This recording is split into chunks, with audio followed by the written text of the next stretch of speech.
All right, man. First, I want to introduce myself. My name is Jibril Osman. I have a platform called Studio One, where I interview international artists and local artists like yourself. It started about 4 months ago. I filmed the show with my friend Mike, who does the filming and editing and all that sort. So great to have you on Studio One. Uh, before Cool, we thank you. before we begin, can you just briefly introduce yourself, and then we'll get right to it. Cool. Yeah, my name is Paul Chin. I'm a producer, DJ, lover, fan, student of music. Um, yeah, and that's pretty much what I do.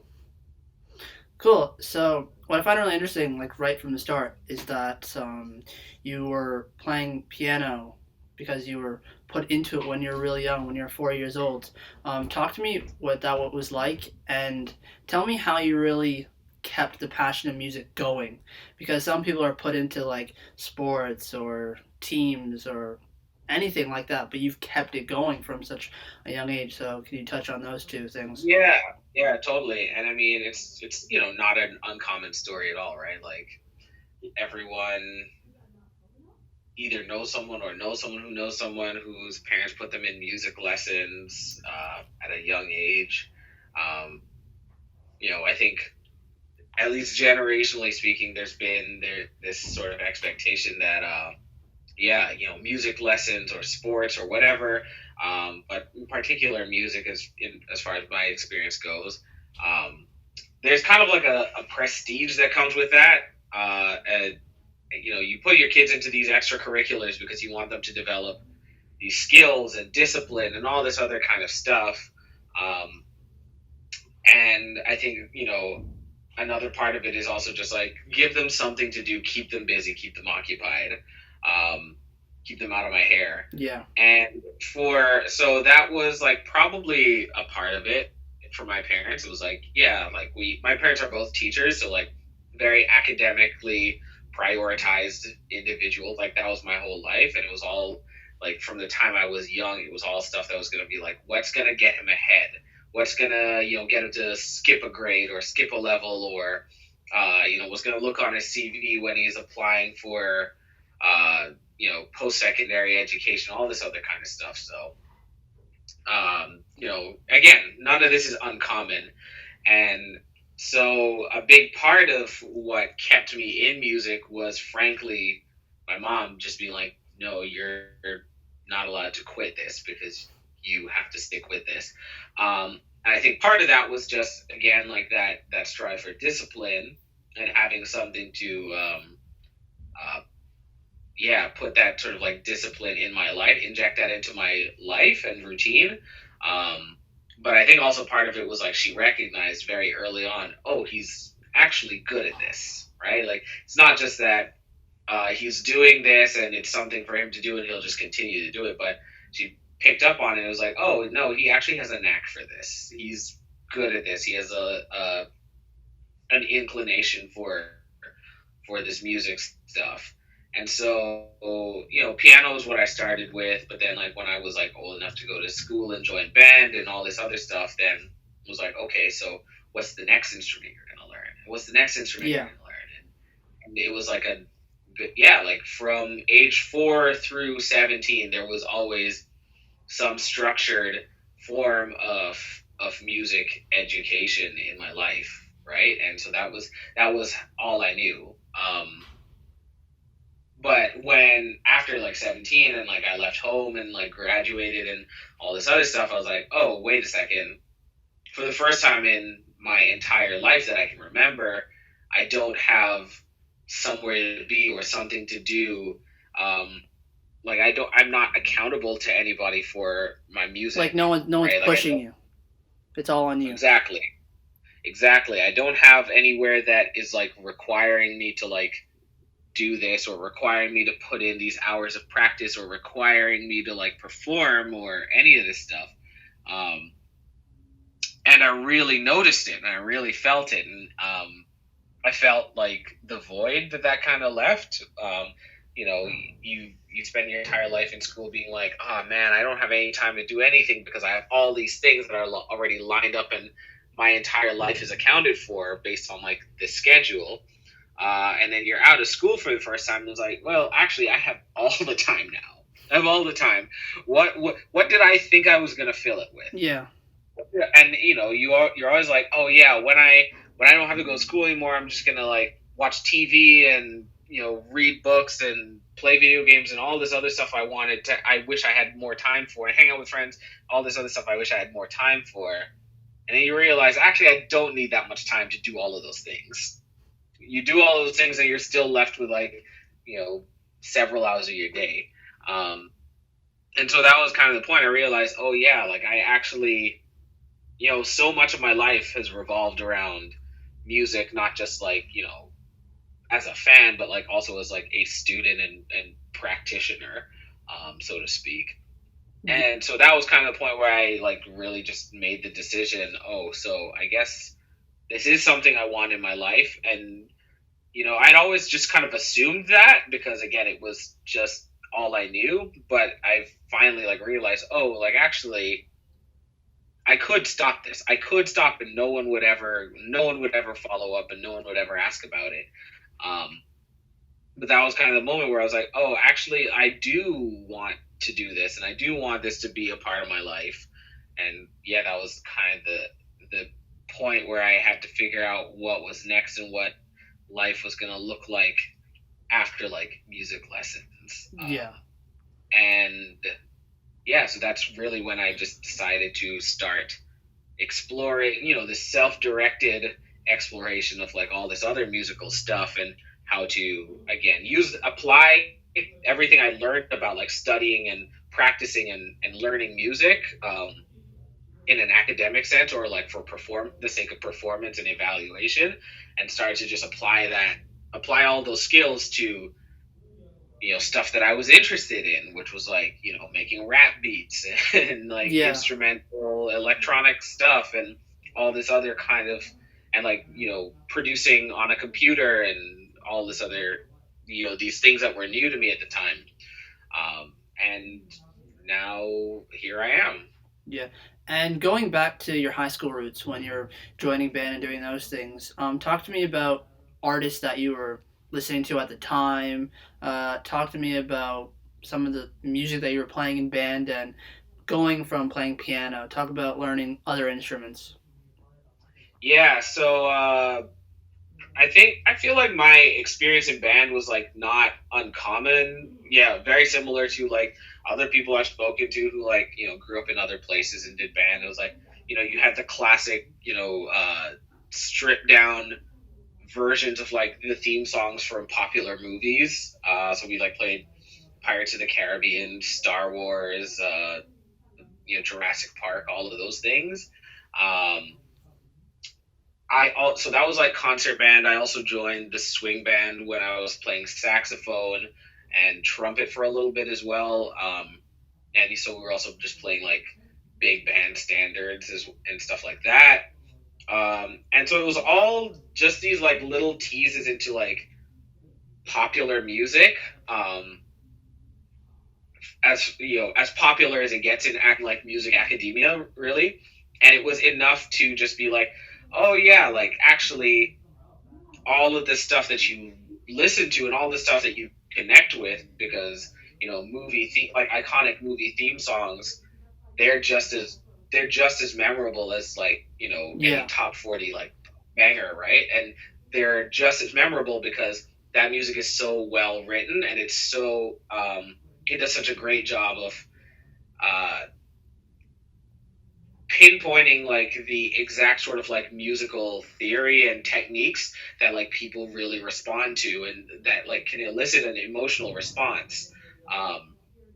And so that was enough to just kind of like get me thinking, like fascinated, like intrigued and stuck with it, while I was like, just being a teenager and listening to like what was popular.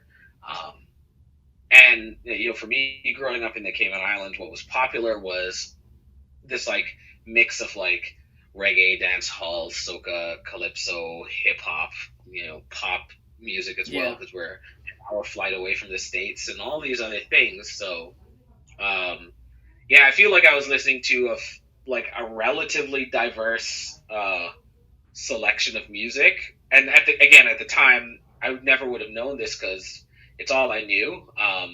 It's all I knew. I didn't know any different that other places just aren't listening to all this stuff all the time, or like kids elsewhere aren't listening to this stuff all the time.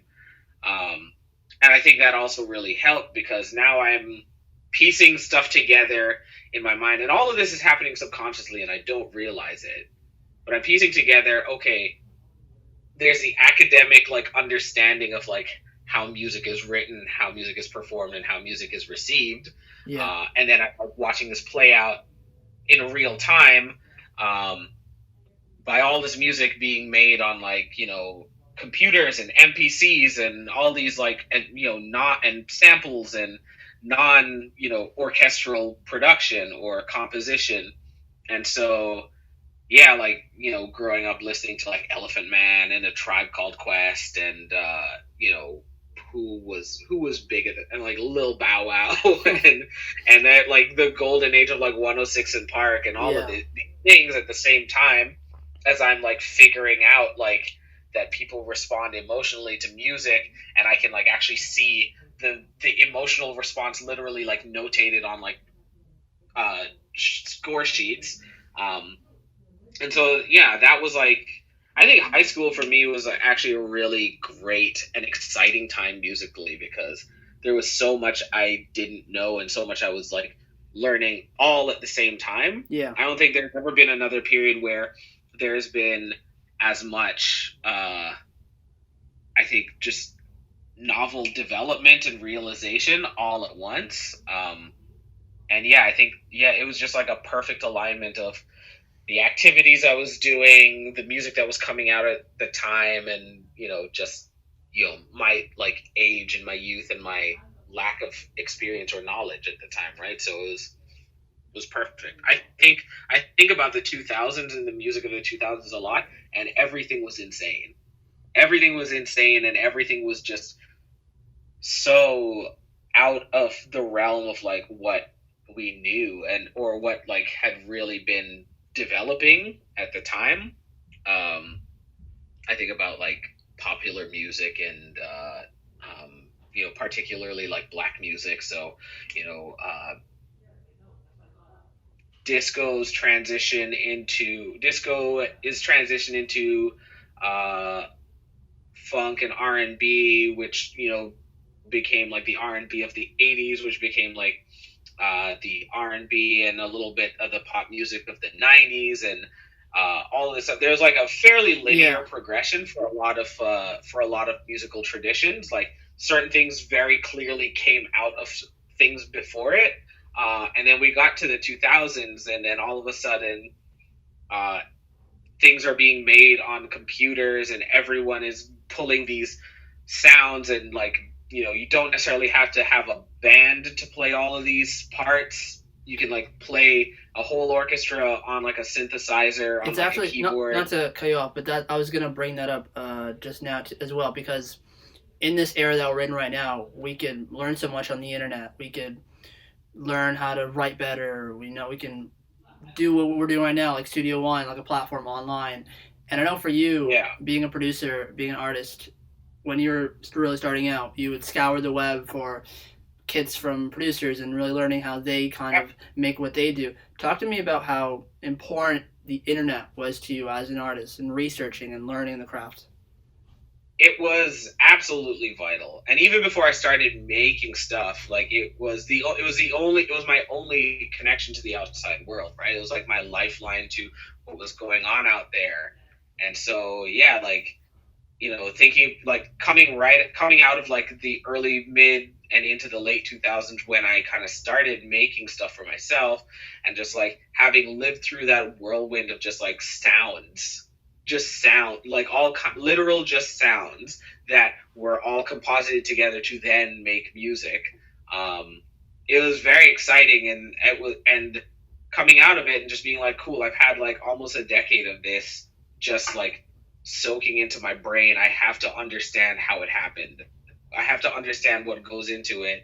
And so it went from me just like spending hours on LimeWire or hours like listening to like mixed CDs that my friends were burning and passing around, to now being like, okay, what's behind all of these things. Where do I find?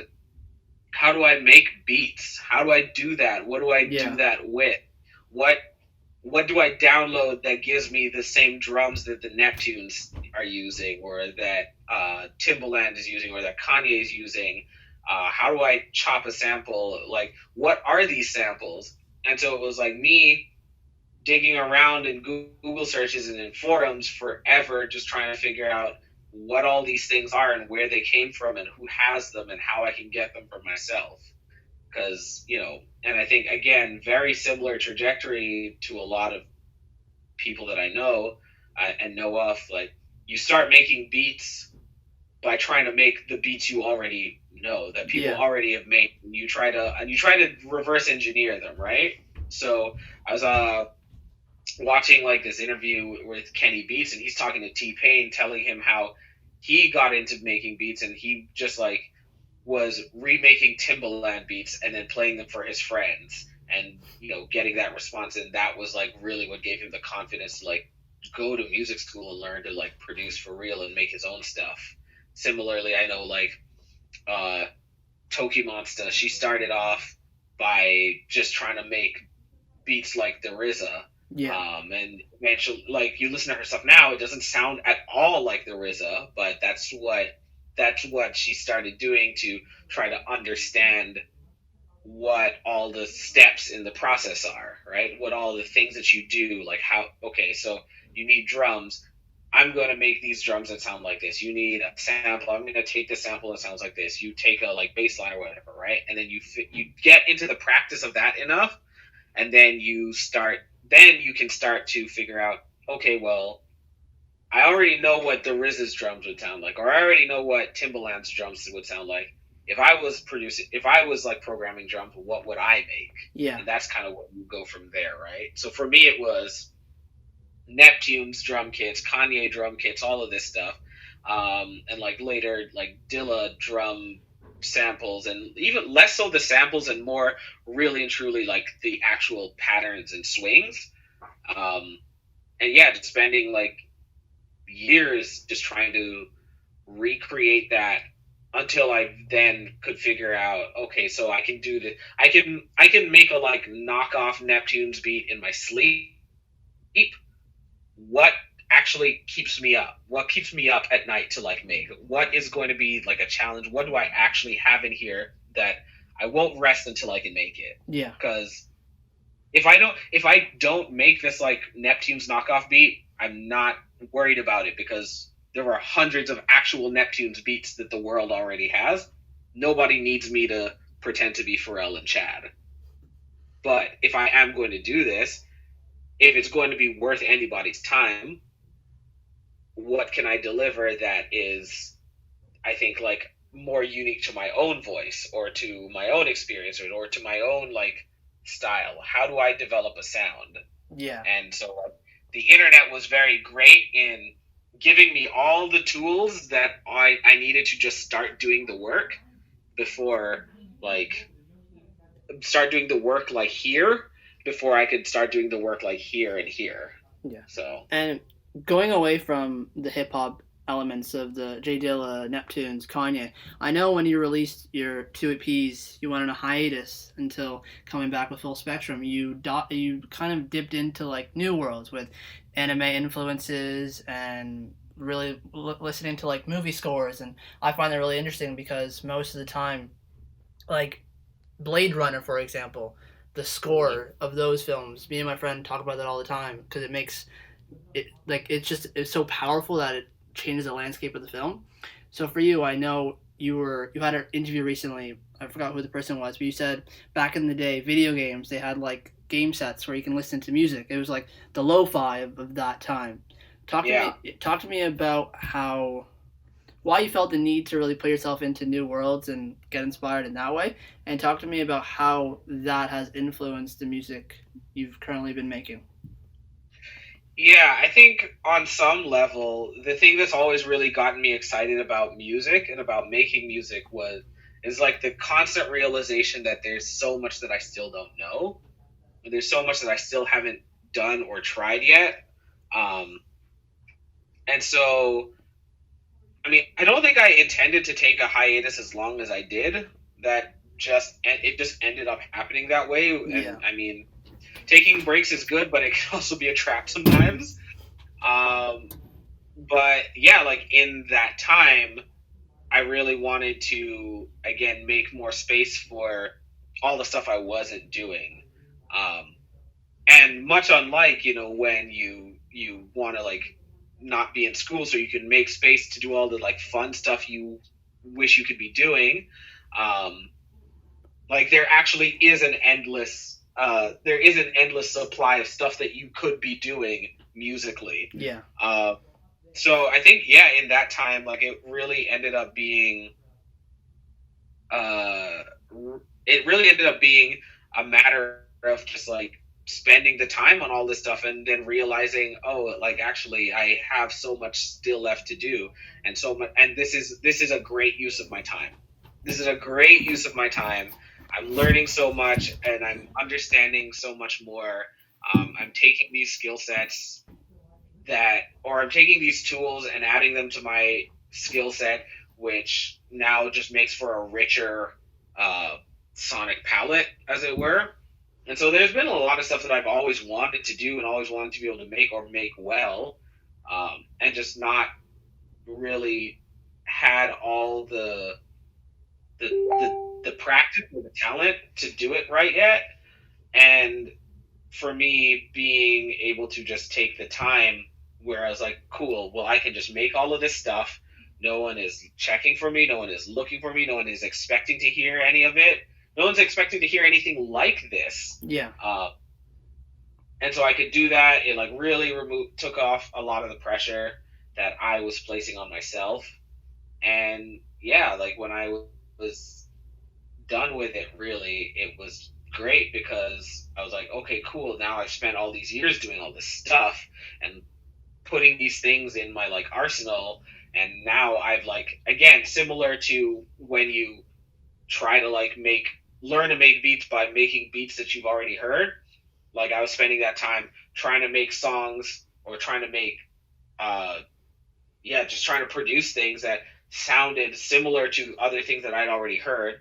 But now I'm also coming into that period with some experience, right? So I already know how to like play stuff. I already know how to play a bunch of instruments. I already know like what bass lines and what bass patches and like synths and stuff I like to use.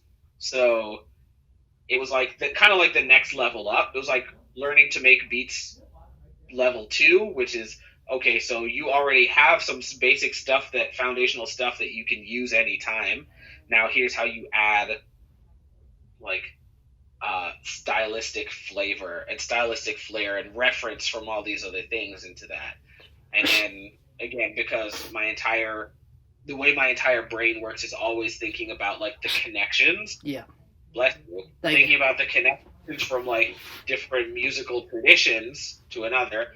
I'm pulling in these string samples or writing string lines and accompaniments that are very like classical or even a little bit disco in nature, and then but then I was like, okay, well, I can also like throw this this mallet or this piano line under here, and now it feels a little more anime. And now I throw this 808 and these big drums under here, and now it's like a little bit ravey, and like all of these things, and nobody's hearing any one of those parts isolated from the others.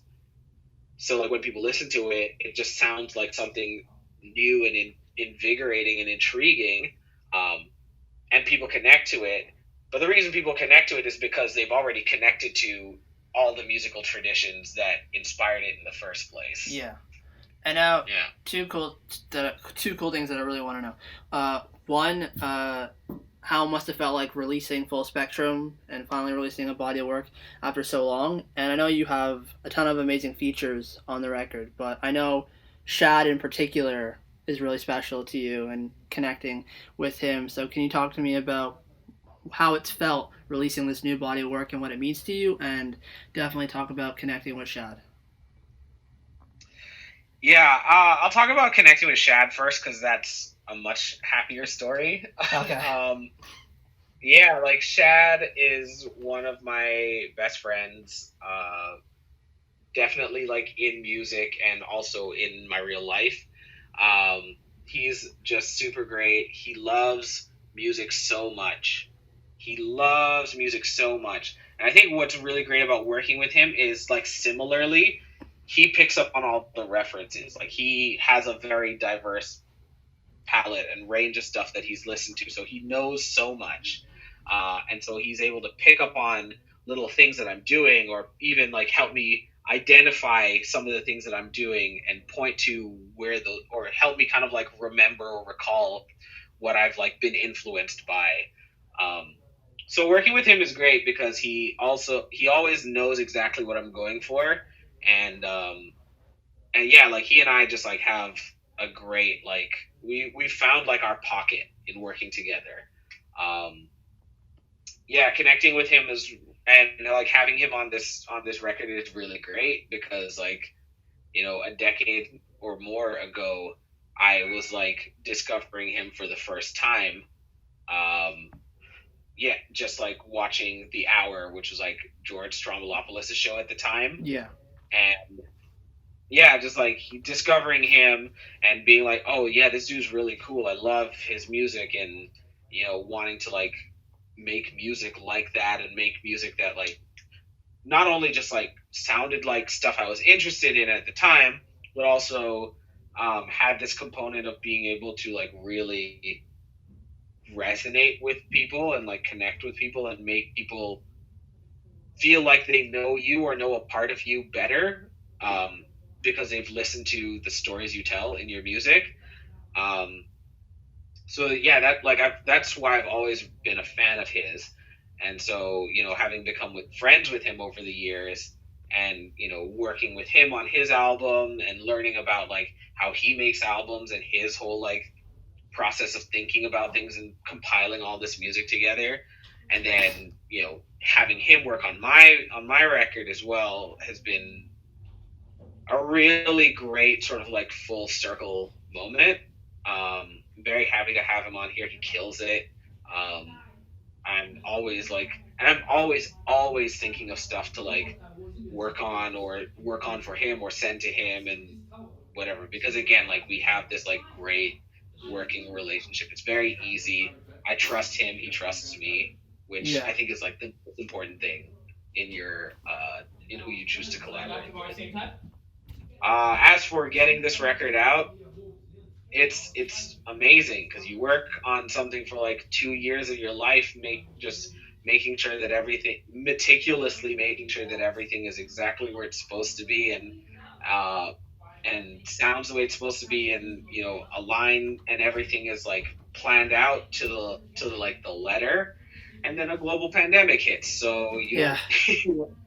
the global pandemic hits and everything gets locked down the day your record comes out. So that's been very weird. I don't know how I don't know if I'm happy about it or upset about it or what. It's just weird and I can't stop thinking about it. And now this record is always going to be Like tied, I guess, to that. Is that what you're saying? it's always going to be permanently linked, at least in my mind, to the like this global pandemic. Yeah. So yeah, it's super funny because the one thing that I said when I started this was, yeah, I want to like do this. I want to release this differently. I want to do this differently than the records that I've put out before, the EPs I've put out before, because I want on the other side of this, I want my life. I want something in my life, one thing in my life, and in my career to feel materially different than the day before it comes out. Yeah. Right? Like prior to this, like I've put out 4 EPs before this one and a bunch of other miscellaneous things. And it's really been like, I put it out and the day after, the project drops has been virtually indistinguishable as far as my career goes and as far as like things that I have in place has been pretty indistinguishable from the day before. And so I was like, I can't let that happen again. because all this music is so good. Everyone has worked so hard on it. This is like the best thing I've ever made. So much, there's so much in here that I really, really think people are going to connect to. And so I can't just throw this out into the internet and just have it just disappear into the ether. I like really have to plan things out, make sure that everything is exactly aligned and working out perfectly, because I want, on the other side of this, I want to be able to move forward, continue to move forward and accelerate in my career. And I don't know what it's going to be. Like, I have no management, I have no booking agent, I have, very little in terms of like the infrastructure you're supposed to have around you as an artist. And I'm like, yeah, and on the other side of this, I want to be able to start piecing those things together and putting this puzzle together so that I can continue to do what I do without having to do all the parts of like, the being like an artist / business all the time. And so yeah, I said I wanted one thing to be materially different on the other side of it, and a lot is very materially different. Yeah. A lot is different now. So I don't know if this is one of those like be careful what you wish for situations, but I mean, the one thing that I can really say, and I can truly and proudly say, is that everyone who listens to it and is listening to it and is sharing it is doing so genuinely, which I think is very important to me as an artist.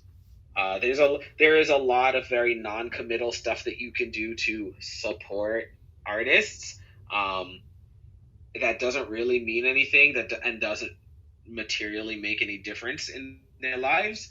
But I'm very proud that like a lot of people are really and earnestly sharing this stuff, telling their friends about this stuff, like really playing this stuff, going into it, like digging deep, finding the references, DMing me and texting me and being like, man, I just listened to this for the X number of time and I picked up on this. This is so great. And so I'm very proud to say that at least the people who are here and still with me mean it and like mean to be. And, they're responding to all the parts that I want them to respond to. They're feeling all the things that I want them to get out of it. They're feeling all the ways that I feel about it, which, again, kind of going back to talking about, like, why I really became a fan of Shad was because I felt like after listening to his albums, I knew him a little better every time.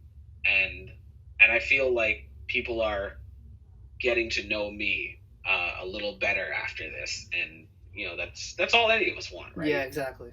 And interestingly enough, I've interviewed a few artists recently, and I usually ask them, how does the rest of the year look for you, like in terms of shows and stuff like that. But a few artists that I've talked to, like one named Zola out in San Francisco and Larkins, like a UK act, and talking to them, they're not entirely sure because of the corona and things like that. So on this note, when things hopefully do get back to regular scheduled programming, what are some things you're excited for? I really don't know. I have this conversation a lot. I don't know that I necessarily want things to get back to regularly scheduled programming because there were a lot of things wrong with that before. And I think people are always very hesitant to talk bad about the status quo when it works, especially when it works for some. Yeah. You never really know what side of like the equation you fall on, right? Like you always have that little bit of hope where it's like, yeah, but I could be next. It could work out for me next. And so you never really want to like dismantle the system. But everything's been dismantled right now. Yeah. And I think it's one of the cool things is everyone is realizing that, well, hey, it's none of our faults. Like, we didn't do this. This wasn't something that, collapsed because we failed in any way. It collapsed because the way that it was set up, it was always going to fail given just the right amount of pressure, whatever that may look like. Yeah. So I think we have a really great and interesting opportunity right now to kind of rebuild the world and rebuild the world that we want. Um, so I would like to see on the other side of this, maybe not regularly scheduled programming, but I think more equitable programming, stuff that I think treats people better, treats hardworking people better, treats marginalized people better, treats people who don't have all the pieces of the puzzle and the full, infrastructure behind them better. Yeah. That really gives better opportunities to people who are really and truly prepared for it, prepared to continue to work on it and work toward it. Yeah, and until then, I'm actually very much enjoying this sort of Wild West free for all gold rush to the internet and to live streaming right now. Because the other night I got to listen to Diplo and Dylan Francis, and then I just switched over and watched Questlove DJ for several hours, and take a phone call from Stevie Wonder, and that's not a thing that I ever could have done before. Yeah. Yeah, and meanwhile I also get to do that stuff myself. I can really do the shows and the setups and all these other kind of weird low pressure ideas from home, and I can share that with people now. And I don't have to vie for the attention of everybody on the internet and everybody offline doing stuff in the real world. I think it's really interesting to see, everyone finally take advantage of the access we have to some of these fairly nascent tools.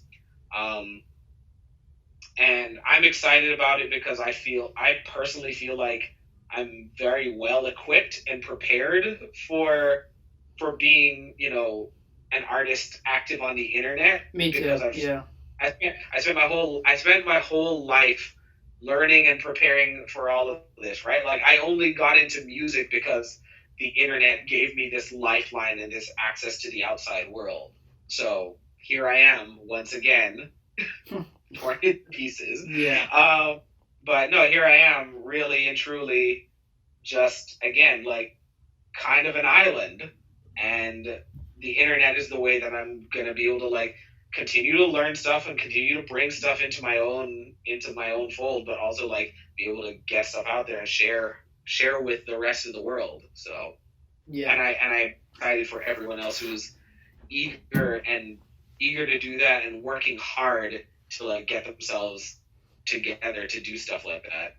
Yeah. On the final note, yeah, for sure. I think for me as well, I feel like my whole career as a writer has been really based on the internet as my school, and the resources I found on the internet have helped me. So for me, I'm agreeing with you. I'm kind of okay with things because the internet is where I release content. It's always been kind of my own safe space to do things. But yeah, again, it's been an absolute pleasure, man, for you to get on Studio One. I was really looking forward to your show, to see Full Spectrum live. But I'm sure when things get better, eventually we'll connect in the real world. But until then, thanks again, man. It's been a pleasure.